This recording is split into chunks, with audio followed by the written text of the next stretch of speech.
Le 15 mars 2020 a eu lieu le premier tour des élections municipales.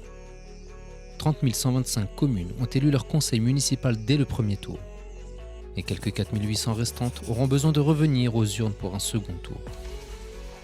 Avec le contexte lié à la pandémie du coronavirus, les Français sont dans l'attente de savoir si les deux tours seront à refaire ou non, et si les maires déjà élus conserveront leurs résultats.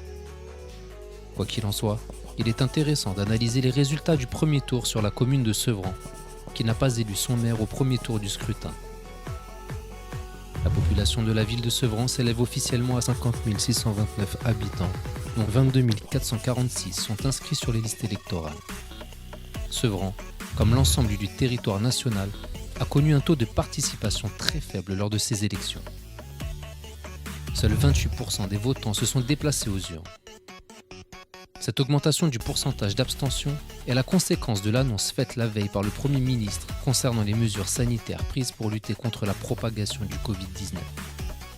Pour ce premier tour, les électeurs sevranais avaient le choix entre 5 listes.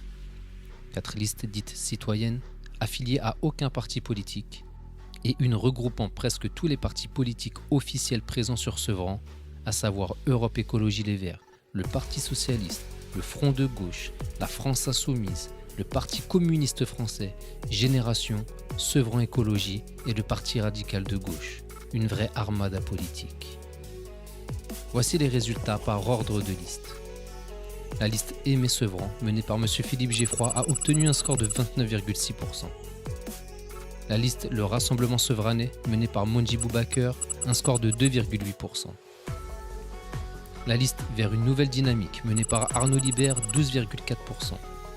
La liste Pour Sevran, la gauche rassemblée, menée par Stéphane Blanchet, 45,4%.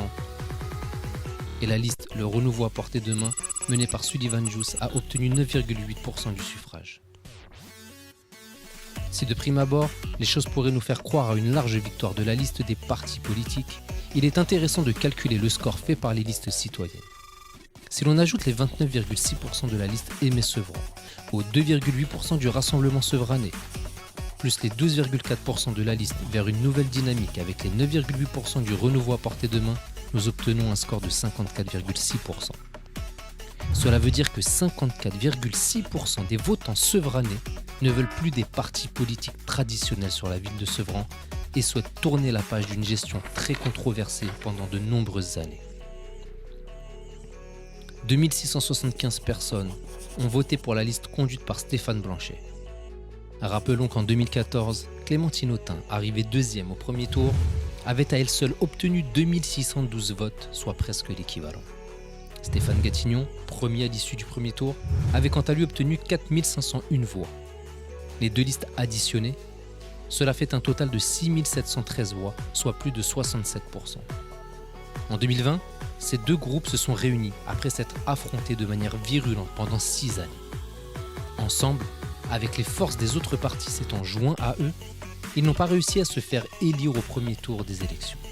Tous ensemble, leur liste n'a obtenu que 2675 voix, soit l'équivalent du résultat de Madame Autain en 2014, pourtant loin derrière M. Gatignon.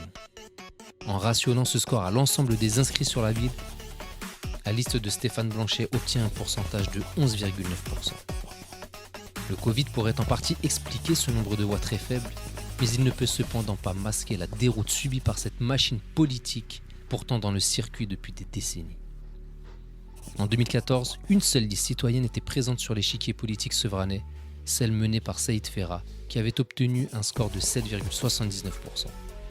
Toutes les autres listes étaient celles de partis politiques ou soutenues par des partis politiques. On voit donc une évolution considérable entre 2014 et 2020.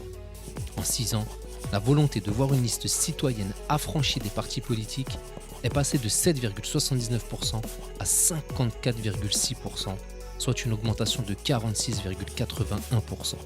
C'est 8 fois plus. Ce pourcentage est juste réparti dans 4 listes différentes. A contrario, la volonté des Sevranais à voir des partis politiques continuer à gérer leur commune est passée de 92,21% en 2014 à 45,4% en 2020, soit une chute vertigineuse. Le bilan a laissé tellement de séquelles et de stigmates que la sensibilité d'opposition citoyenne s'est accrue de manière exponentielle en un mandat. Arnaud Libert, qui menait la liste citoyenne vers une nouvelle dynamique, a souhaité intégrer le mouvement des bâtisseurs d'égalité, puis faire fusionner sa liste avec celle du renouveau à portée de main, elle-même issue du mouvement des bâtisseurs d'égalité. Ces deux listes citoyennes, ensemble, représentent aujourd'hui plus de 22%. Le rassemblement citoyen prend forme et devient une nouvelle alternative concrète à la politique politicienne menée par une majorité d'élus actuels, dont certains, après s'être affrontés pendant des années, ont finalement décidé qu'ils ne se détestaient pas tant que ça. Serait-ce pour préserver des intérêts plus individuels que collectifs ? Beaucoup se posent la question. Certaines personnes se sont laissées impressionner par ces résultats, souvent mal interprétés au premier regard.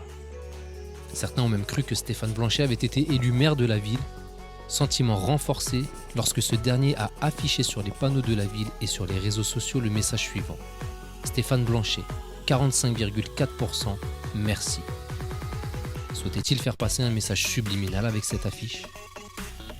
Ce que nous, liste citoyenne non affiliée aux partis politiques, souhaitons dire aux électeurs sevranais, c'est liste citoyenne, 54,6%. Merci pour votre lucidité.